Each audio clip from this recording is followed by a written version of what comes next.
Tales of Vindicators, this is the Xenoxis. This is the Xenoxis. For the Xenoxis show for the 19th of March 2017.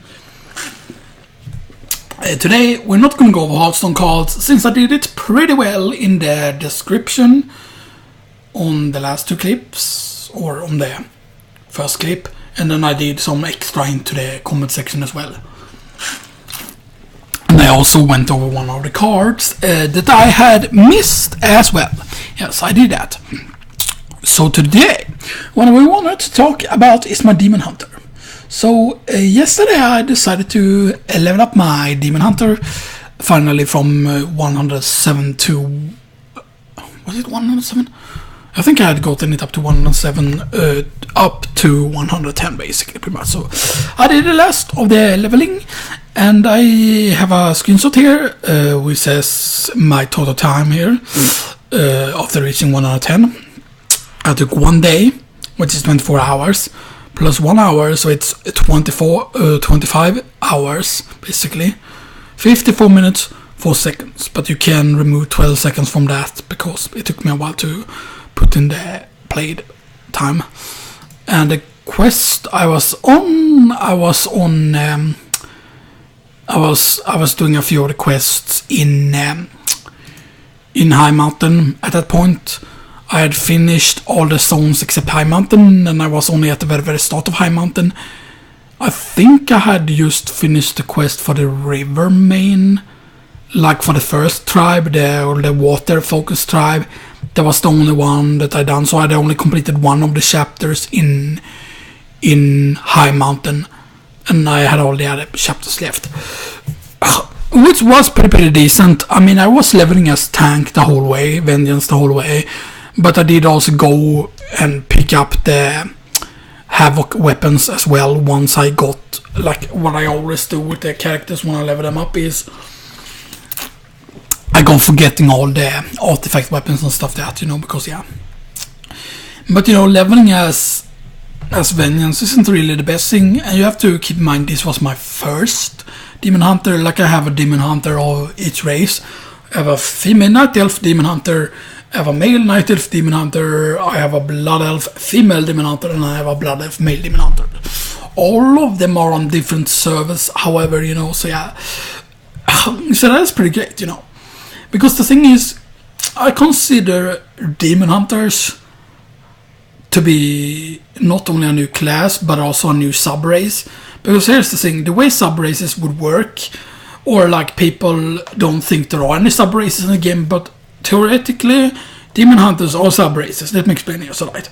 A sub-race would be something like Dark Iron Dwarves. They would look different from regular dwarves, and they would probably have different voice acting, because the thing is, if you listen to the voices of your Night Elf female Demon Hunter, they have different jokes, like different / silly, they have a different laugh, they have a different train emote. All the emotes are different, they sound different, they talk about different stuff, and I believe their animations are also a bit different. And when you look on the way their hands look, for example, they look different, and their skin colors aren't exactly the same, and the tattoos add quite a lot, and the fact that they have access to proper black hair color as well, and not just like, for example, the black hair color that normally Blood Elves have. Their normal black hair color is not the correct black hair color like the ones Blood Elf have by default, because that is more like dark blue combined with black basically. So yeah, I went for a very specific leveling build rather with like talents. I didn't go for it at first. At first I was experimenting a bit around, but when I had gone up to 105, I think it was, I changed around my build, and I haven't changed the build yet from reaching 110. I'm currently actually at item level 792, and I haven't been max level for more than, I don't think I have even been max level for 1 hour yet, maybe just a bit above 1 hour.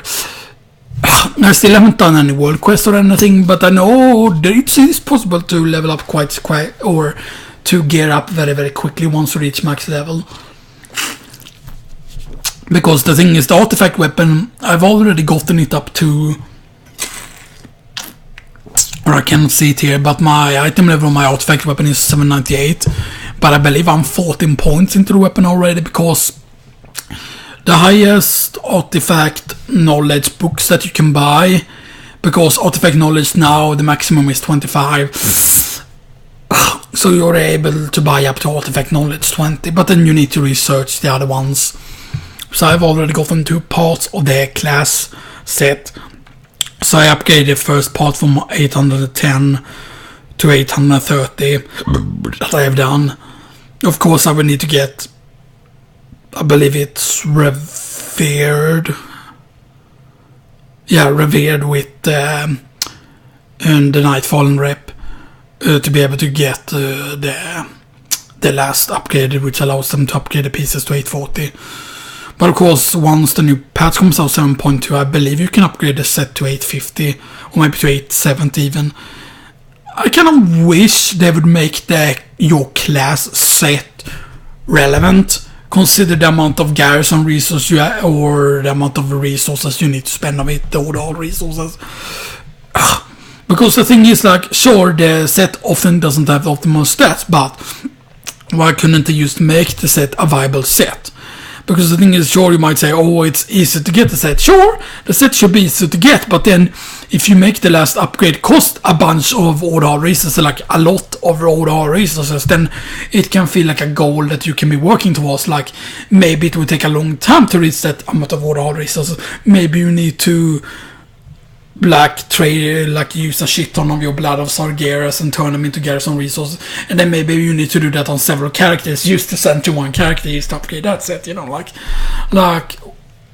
couldn't they have made it so you could like upgrade the set to maybe like almost like a 900 set? Yes, that would be insane, but maybe then like upgrading the final step would maybe be like 15,000 overall resources, or 15,000 is what the last upgrade is, I believe, the one for getting that thing. And that's like quite a considerable amount of overall resources. And then if upgrading each piece will cost like 15,000. I don't know how much overall resources are. Some people are just hogging overall resources and they don't spend it and stuff like that. But like, if you're spending your overall resources on a bunch of like alts, you're spending it on getting the books, you're spending it on getting equipment and stuff like that. And I hope they make it so that the champions will be able to get to a higher item level than they are currently. They only go up to 850, I believe.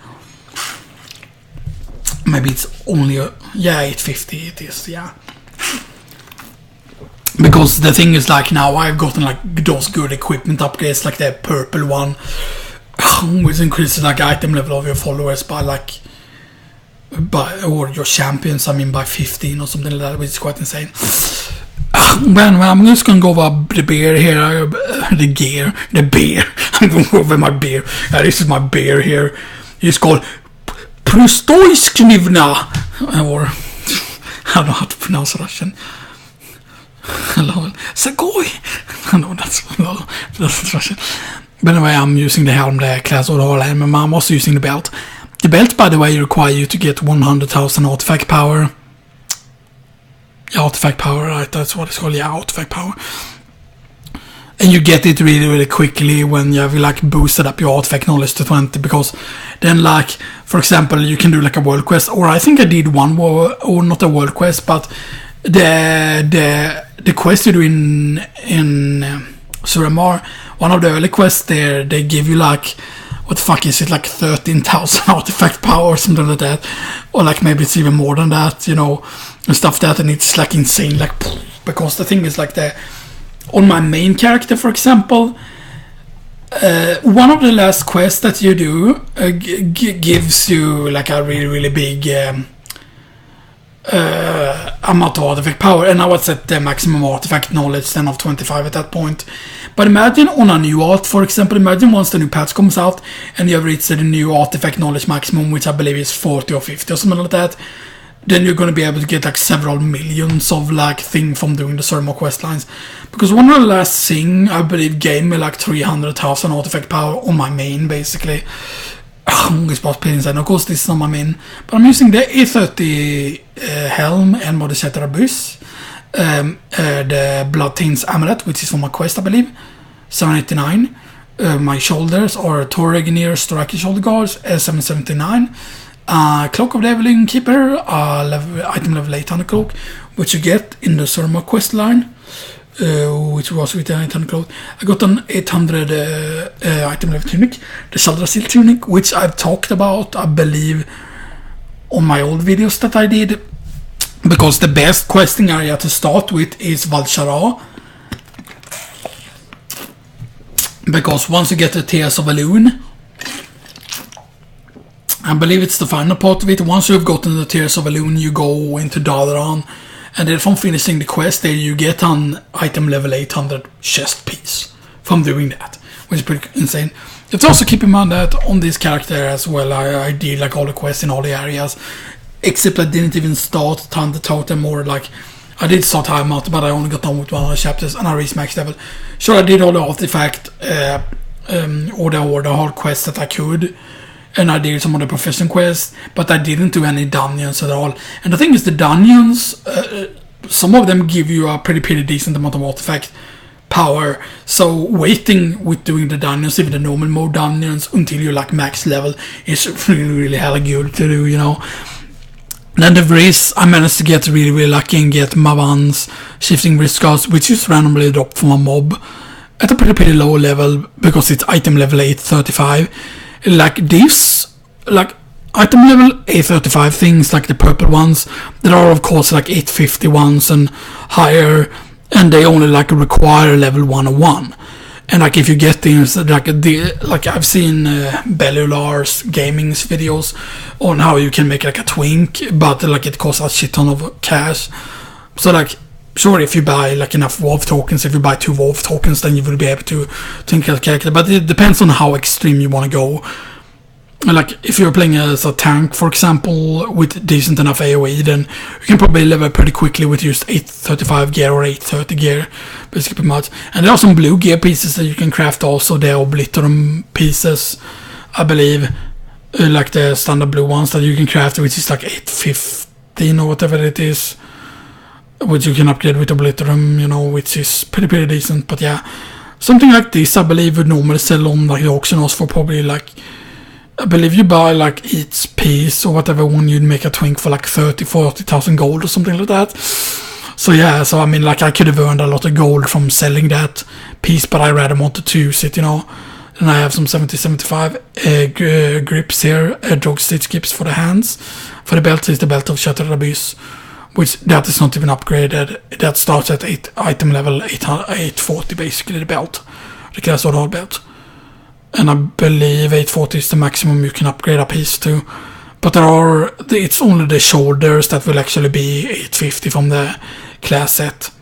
Which is a bit sad. Like, why couldn't they make it so that you could upgrade all the parts in the class set to 850?